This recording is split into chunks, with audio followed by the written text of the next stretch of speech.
everyone, Pratima here, and after using the incredible Vivo X200 Pro, I have been daily driving this guy, the iQOO 13.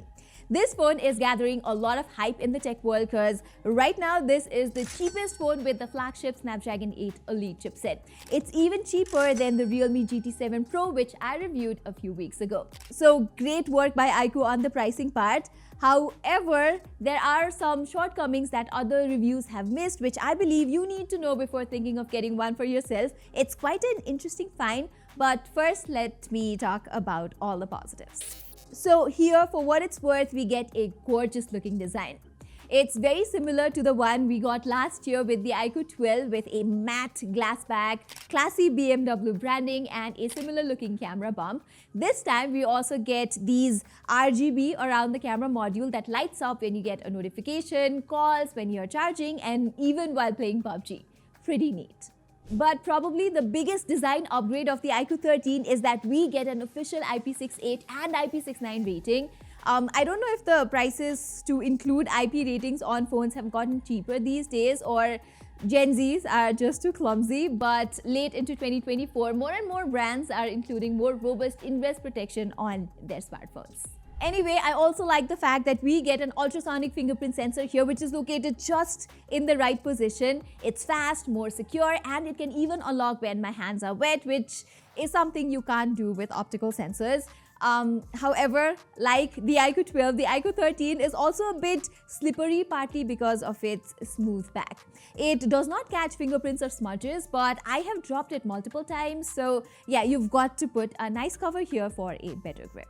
Plus, to keep the price lower, iQOO has also gone with an inferior Scotch Sensation Alpha display protection here, which we all know is not as robust as Gorilla Glass Victus. So this is also another compromise that I found here. The actual display quality of the iQOO 13 is very good though, almost flagship-like. As you can see, the bezels here are extremely thin and hence iQOO is able to make it slightly bigger at 6.82 inches without making the phone too large. This is a BOE made panel that is flat around all four edges, perfect for gaming. It has a sharp 2K resolution, 10-bit color depth, 144Hz LTPO refresh rate, high PWM dimming, and HDR support on Netflix and Prime Video. So yeah, a flagship kind of display except for Dolby Vision support, which is sadly missing here. Anyway, this display is just so smooth and responsive to interact with, and it can get plenty bright outdoors. It's not as bright as the Vivo X200 Pro, but sunlight legibility is not an issue here.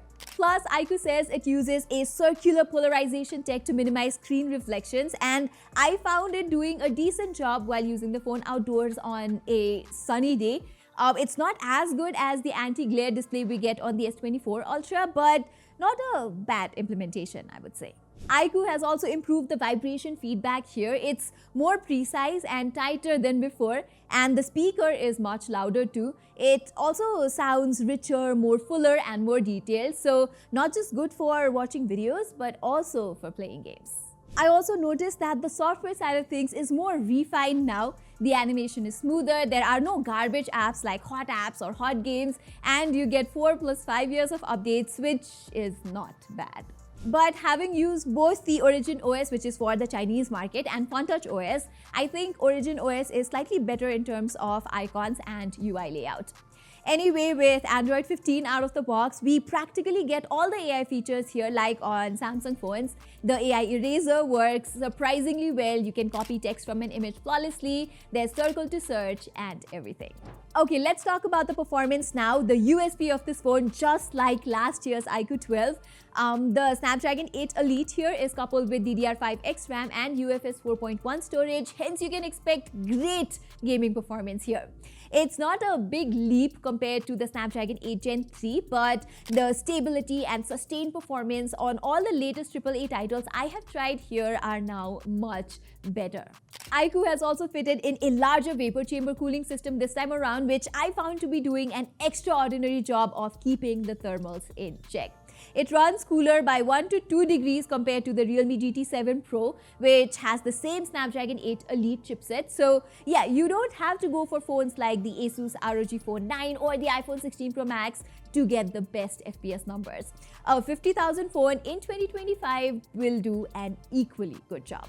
The iQOO 13 also comes with a pretty big 6000 mAh silicon carbon battery versus 5000 mAh unit we got on last year's iQOO 12. This means I was able to get more screen on time here. Typically on an Android phone with a 5000 mAh battery, the endurance is like 7 hours or tops 8 hours of screen on time. But on the iQOO 13, I'm easily getting 8 or 9 hours of screen on time on a similar usage pattern. iQOO has also included a 120 watt PD charger with a Type-C to Type-C cable inside the box, with which it can charge the phone from 0 to 100% in just about 32 minutes. And even with the 65 watt Ugreen PD charger that I use to charge everything, the iQOO 13 charges rapidly. So I didn't need to carry the official charger with me, which is something that comes quite handy while traveling. Oh, and I almost forgot to mention, iQOO has included a USB 3.2 Type-C port, which means data transfer is insanely fast here. I can connect it to my monitor, project it, and play games, something gamers will definitely appreciate. Okay, so far the iQOO 13 nails all the departments. The design, display, software, battery, performance all get a solid A. But the camera here is just a B or a B plus if I'm being completely honest. In this area, I expected more from iQOO since this is a Vivo phone and we all know how special the Vivo X200 Pro's camera is. iQOO has used the same 50 megapixel triple camera setup here as the Vivo V40 Pro, so yeah, it does have inferior hardware compared to the X200 Pro, but still the software optimization could have been better. Even comparing its photos against the Realme GT7 Pro, I found Realme producing a more consistent camera experience than the iQOO 13. During daytime, both these phones can capture vibrant images with a nice dynamic range, but more than often, iQOO tends to over-brighten the images to lift the shadow areas, and in some images, you get this magenta tone which does not look eye-pleasing. On the contrary, Realme's contrasty output looks better and more natural. Plus, there are a lot of optimization issues right now with the iQOO 13. For instance, if I zoom in on its photos, it comes out a bit soft, and if I click photos in direct sunlight, especially during the golden hour, it just cannot process the colors better. Likewise, iQOO has also downgraded its telephoto lens. Last year with the iQOO 12, we had a 3x periscope lens, but this time we only have a 2x telephoto unit, which is just a weird compromise to see. With the 2x lens, iQOO does allow you to shoot portraits in two different focal lengths, the 50mm 2x mode and 100mm 4x mode. The 2x portraits are sharp and detailed and are better than Realme GT7 Pro's 2x portraits since Realme crops the main camera for its 2x portraits. But in the 4x portraits, which is the focal length everyone loves to click because of the blur and subject focus it manages to capture, here, since we are not getting flagship level hardware, it loses a lot of detail and the face part comes out soft and kind of like a painting. On the other hand, Realme has gone with a dedicated 3x lens and its 3x portraits are much more detailed. Plus, you can also click nice macro shots from its 3x lens, which is something you cannot do with iQOO. The zoom capabilities of the iQOO 13 are also not very good. It can only zoom up to 30x and everything above 2x zoom is not so good. I was also expecting iQOO to upgrade their ultra-wide-angle sensor, but it remained unchanged from last year. But for what it's worth, the iQOO 13's ultra-wide camera does a decent job. Its photos are not as detailed as the primary camera, but the color science between the two lenses is consistent, and this ultra-wide-angle camera can click 4K 60fps videos as well as macro photos. During nighttime, unlike daytime, iQOO is marginally better than Realme since it's brighter and sharper and has better dynamic range. But yeah, there is this optimization issue when I click photos in night mode as it over brightens the photos as we saw during daytime.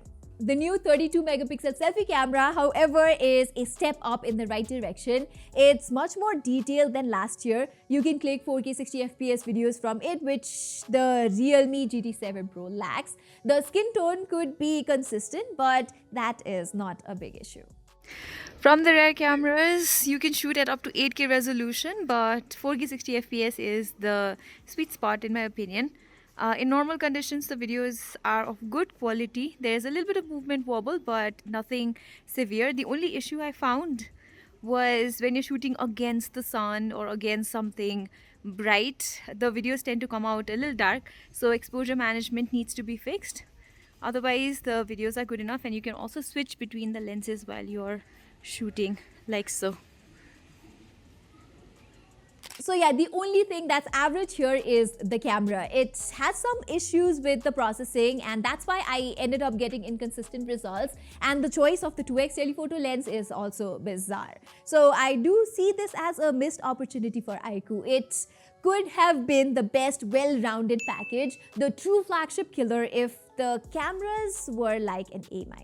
So if you're looking for a better overall camera experience, and if you're willing to compromise on the performance, if you don't game a lot, you can actually go with last year's flagship like the S23 Ultra, or even the Pixel 9 or the iPhone 16 during sales.